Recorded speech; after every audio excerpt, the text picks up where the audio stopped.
Hmm.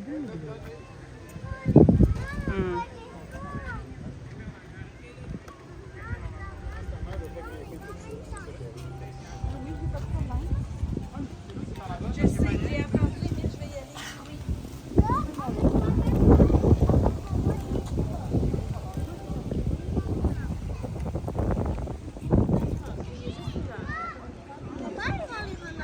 Ouais, on va aller voir. Regardez, ils sont beaux. Essaye de sortir. Non, mais c'est pas là.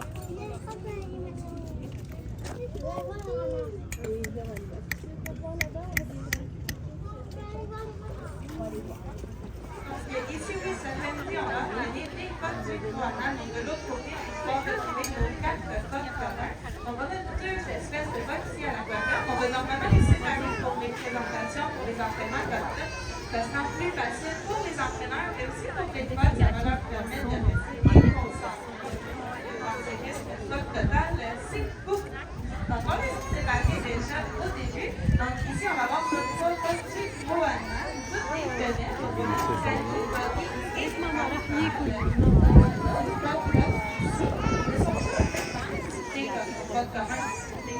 les 3 codes du Groenland, on les a récupérés de nature. Donc, ça veut dire que depuis en nature, on les a sauvés. Les 3 codes ici étaient perdus. Alors, on les a sauvés pour les apporter ici à l'aquarium avec les radars très bien faits sur la balance.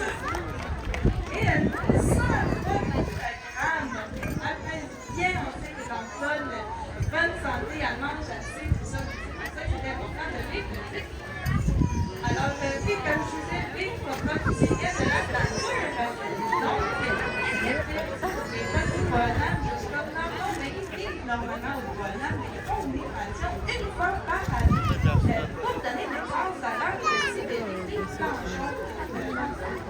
C'est mignon. C'est la bonne histoire. Et des fois, les bébés vont se faire en retournant chez eux. Juste comme les 3 ici, par exemple, Sally, on l'a retrouvé à Lévis jusqu'au début du 9 ans. Là, mais par c'est pour ça qu'ils sont ici. En ce moment, ce qu'on peut regarder, c'est nos entraînements biomédicaux.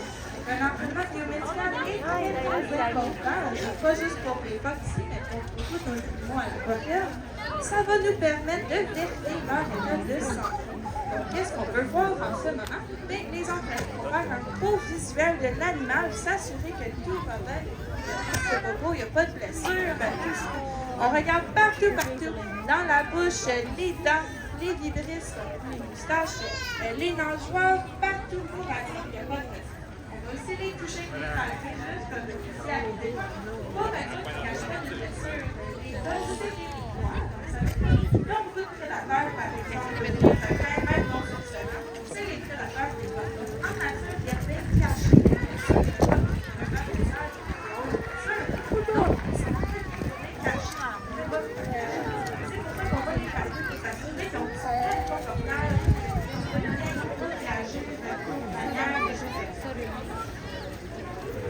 So here in front of us, we'll be able to find our 3 harp seals. So we'll have 2 types of seals here at the aquarium, harp seals as well as harp seals. Our harp seals are born in nature, whereas our harbor seals on the other side are born in captivity. So something that we're able to observe at the moment is the biomedical treating. Biomedical treating is going to be super important, not only for the species, but many of our animals here in the aquarium, as it allows us to verify their health and safety. So we're going to do a nice visual, observe the animals from all angles, everywhere on their body, to make sure that they have no defects, that everything's good, they're not in any pain, as well as touching them all along their body to also ensure that they have no pain. Alors, là, on devrait remarquer en bas de pour passer les animaux avec la texture. On peut voir que les chiens avec leur nom, on va recevoir des morceaux de poisson. Aussi, quand ils ont bien fait la récompense, c'est une récompense de tirer de ces observer chez l'animal. C'est que les poissons sont quelques mais ils peuvent être assez nerveux aussi. Donc, la récompense est bien importante. On peut voir que nos codes ici dans l'eau sont sécurité sous l'eau, mais ils peuvent aller plonger jusqu'à 30 minutes à la fois sans activité. Alors, une des façons qu'on va souvent voir des pour manger, il va être le ramecinage. Ils peuvent sauter hors de l'eau juste comme un peu pour les nager. C'est de faire ici. Et oui, ils vont pouvoir sauter hors de l'eau pour aller manger. C'est très efficace, c'est étonnant, ça prend moins d'énergie par contre. On va nager de cette manière pour aller sauter au-dessus des vagues, nager contre les courants, ou même de s'enfuir de la mer. Une autre façon qu'on les voit souvent nager, va être sur leur dos. Ils vont bien voir tout ce qui se passe sur la tête, donc ils ne peuvent pas bien voir ce qui se passe en dessous. Donc ils vont nager aussi sur leur dos pour voir ce que la terre en dessous. C'est très intéressant.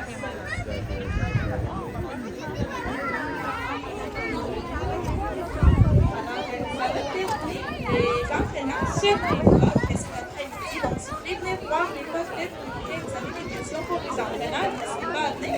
Je vais continuer à vous donner des informations, tout ça, également sur les blocs en même temps.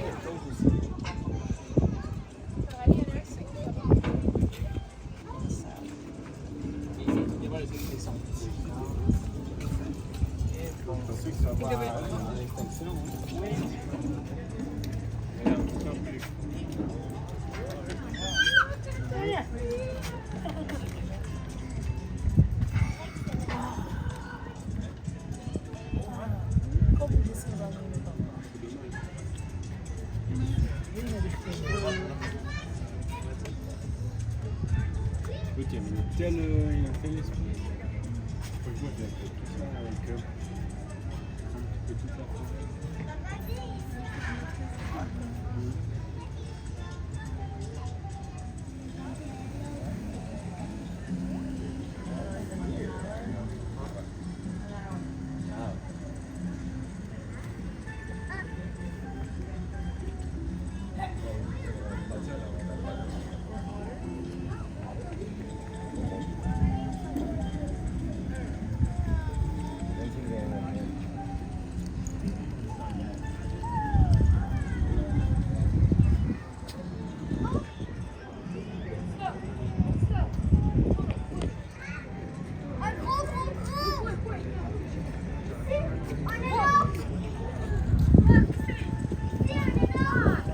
dans l'eau avec le ballon.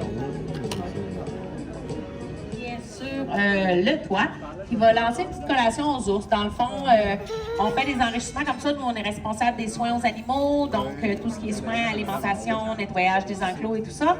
Et puis, on fait aussi des enrichissements. Donc, des enrichissements, c'est des petites choses qui sortent de l'ordinaire. C'est sûr qu'il y a beaucoup de leur ration qui est donnée en entraînement, mais l'enrichissement aussi qui ne nous implique pas les faire chercher leur nourriture, travailler dans des jouets pour avoir des choses, c'est quelque chose qui fait changement. Et une fois par semaine, nos ours ont droit à un os. Donc, c'est ce qu'ils vont avoir cet après-midi. Alors, vous devriez bien les voir manger leur os. Ils aiment ça d'habitude. Et pour le reste des informations concernant nos ours et vos questions à la fin, vous allez pouvoir vous référer à Jonathan. Alors, bonne présentation. Merci. Merci beaucoup, Marie-Ève. Alors, les ours sont lancés. Donc, les deux oursons que vous pouvez voir en ce moment dans la zone sud, ce sont Kinook et Shuka. Donc, j'ai dit oui, oursons. Ils ont 4 ans et ils ne seront considérés comme des adultes que lorsqu'ils auront 8 ans. Donc, ils ont présentement environ 460 kilos, 450. Et ils sont appelés à doubler de taille dans les 4 prochaines années. Donc, on s'attend qu'il soit un grand ours massif d'environ 800 kilos lorsqu'il va atteindre l'âge adulte. Donc, Shuka, lui, on s'attend qu'il soit un peu plus petit, donc qu'il atteigne environ 600 kilos quand il va être adulte. Comme ma collègue l'a mentionné, on va avoir différents types d'enrichissement qu'on va fournir à nos ours, étant donné que dans la nature, les ours blancs vont devoir passer toute leur énergie à survivre, chasser, se nourrir, trouver des abris, mais également se défendre contre certains rivaux ou d'autres animaux qui auraient pu vouloir leur même proie. Donc tout ça, naturellement, ils n'ont pas à le faire en captivité. Ils sont quand même très gâtés. On les nourrit comme il faut à tous les jours. Ils n'ont pas à chasser leur nourriture. Ils ont un endroit à l'intérieur qui est climatisé où ils peuvent se rafraîchir, où ils peuvent se réchauffer l'hiver. Donc, pour contrer l'ennui possible, on va donner effectivement plusieurs enrichissements, des jouets, des odeurs également parfois. Donc, pour les faire travailler, les stimuler intellectuellement, il y a plusieurs techniques qu'on peut utiliser. Donc ça va permettre à nos ours de se développer, de rester aussi très en santé, autant physiquement que mentalement. D'ailleurs, parlant de la santé, nos ours vont atteindre ont une espérance de vie en captivité d'une 30aine d'années. Dans la nature, ils vont avoir une espérance de vie d'environ 18 ans, comme les situations sont beaucoup plus difficiles. Et comme on va les voir vivre plus vieux en captivité, eh bien, comme pour nous, il va y avoir de plus en plus de petits bobos qui peuvent apparaître avec l'âge. Et c'est pourquoi c'est si important de faire un entraînement biomédical. Donc, on va les entraîner quotidiennement pour suivre des soins vétérinaires, pour s'entraîner, donc aller grimper sur la balance, à nous donner la patte pour qu'on puisse l'ausculter, à ouvrir la gueule pour qu'on puisse voir leur mâchoire, leurs dents, s'assurer que tout est beau, à se lever debout pour voir s'il y a des problèmes de démarche, pour qu'on puisse observer leur posture également. Et on va même leur avoir appris à donner leur épaule pour qu'on puisse leur faire des injections. Donc tout ça pour que les soins médicaux soient le moins stressants possible. Here in the south zone of the bear pen, we have two cubs, Kinook and Shuka. And yes, I said cubs because they're still, we'd say teenagers. They are now 450, 60 kilos, and they are going to double this size at the time they are adult grown bears at 8 years old. So Kinook is expected to become as heavy as 800 kilos when he's grown up. In the wild, the polar bears can reach up to 18 years old. In captivity, they can live up to 30. The oldest one died at 42. So they will stay longer with us. They don't have to hunt for their food. They are well fed every day, so the situation is globally more easy for them. So with an older age comes more and more tiny problems, health problems, and that is why we have to train them to ease the medical health care for them. Les ours blancs, en fait, on dit qu'ils sont blancs, mais en fait, c'est une illusion d'optique. Leur poil n'est pas blanc du tout, il va être translucide. Il n'y a aucune pigmentation dans le poil de nos ours. En fait, même le poil des ours blancs va être creux. Il va y avoir de l'air à l'intérieur de leur poil qui va réchauffer par le soleil, aider à conserver la chaleur, mais également aider à la flottaison de l'ours lorsqu'il nage. Donc, s'il nous paraît blanc, c'est la lumière qui est réfractée sur le poil, la lumière du soleil qui est réfractée sur le poil qui va nous donner cette illusion-là. D'ailleurs, la peau de l'ours blanc est noire. Un peu comme nous, quand on va mettre un chandail noir l'été, on va attirer plus les rayons du soleil, on va avoir plus chaud. C'est le même principe. Donc, tout ça, ce sont des facteurs qui sont faits pour que l'ours accumule le plus de chaleur possible et puisse être au chaud dans les grands froids arctiques.